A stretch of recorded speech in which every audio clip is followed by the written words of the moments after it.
Oi, pessoal! Vamos conversar hoje sobre uma jornada muito particular, a de adultos que descobrem o autismo já mais tarde na vida.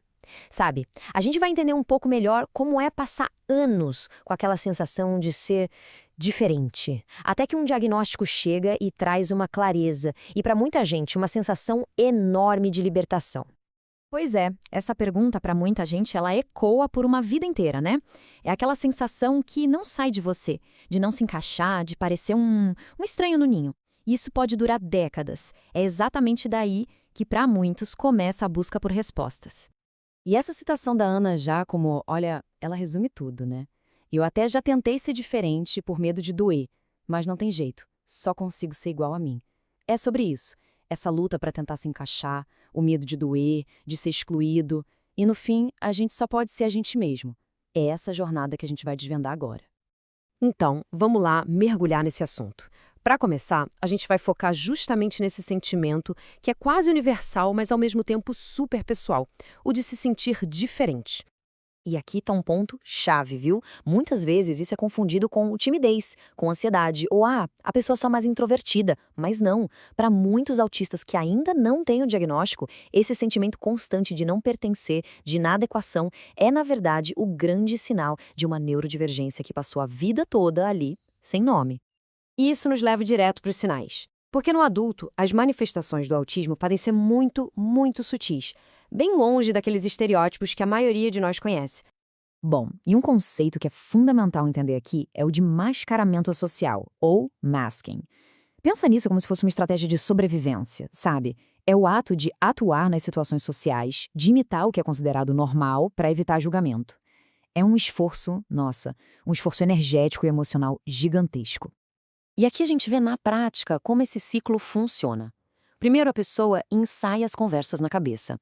Depois, na hora H, vem a atuação social, vestindo a máscara que parece mais adequada. E o resultado disso? Uma exaustão profunda, como se a bateria social tivesse zerado. Essa troca constante de máscaras, dependendo de com quem se está, é um esforço invidível, mas enorme. Agora, outro sinal, o hiperfoco, que longe de ser um defeito, é uma característica neurológica.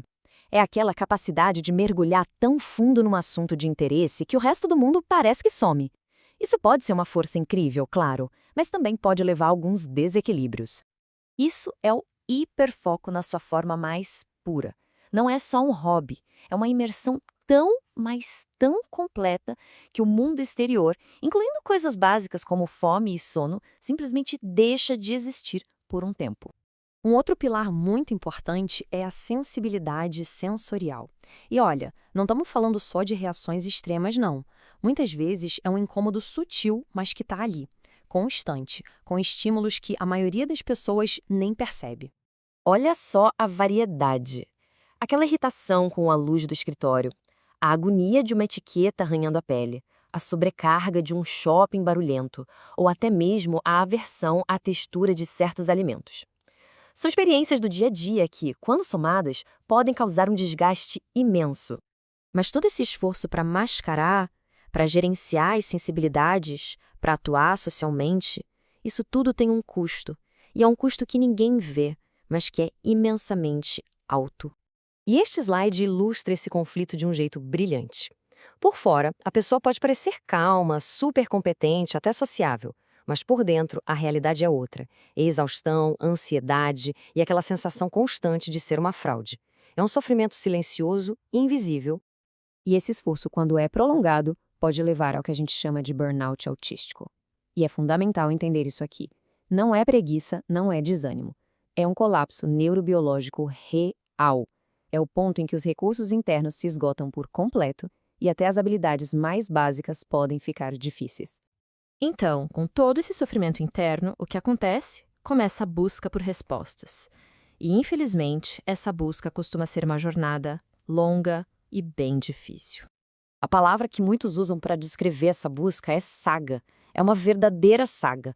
Muitos adultos passam anos e anos recebendo diagnósticos errados de ansiedade, depressão, simplesmente porque muitos profissionais ainda não estão preparados para reconhecer as manifestações mais sutis do autismo na vida adulta. Mas por que tantos adultos passaram despercebidos por tanto tempo? Essa linha do tempo ajuda a gente a entender.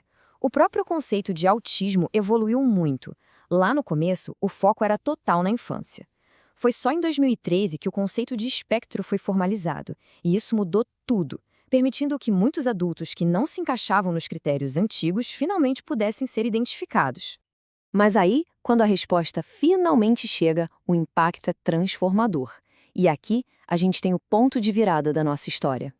E aqui está o ponto central de tudo. O diagnóstico não é um rótulo negativo, uma sentença. Muito pelo contrário, ele é uma chave. Uma chave que finalmente permite que a pessoa olhe para trás, valide décadas de lutas silenciosas e comece a reescrever a própria história, mas agora, a partir de um lugar de autocompreensão. E essa chave, ela abre muitas portas. De repente, fica possível olhar para o passado com mais compaixão, acessar o tipo de apoio certo, construir uma vida que respeite as próprias necessidades e, talvez o mais importante de tudo, encontrar uma comunidade que entende exatamente o que você passou. Com o diagnóstico em mãos, um novo caminho se abre. É o caminho de finalmente viver com autenticidade. Olha, tem uma analogia numa das fontes que é simplesmente perfeita para descrever isso. Ela diz que é útil saber que você é uma zebra normal em vez de um cavalo quebrado. Pensa nisso. A pessoa para de se ver como uma versão quebrada do padrão e passa a se entender como algo diferente, mas perfeitamente normal na sua própria natureza, de um cavalo quebrado para uma zebra normal. É genial. E a gente termina com essa reflexão. Para tantos adultos no espectro, o diagnóstico não é sobre definir o futuro, é sobre ressignificar o passado, permitindo que, pela primeira vez, seja possível construir um futuro com autoconhecimento, com aceitação e, finalmente, com liberdade.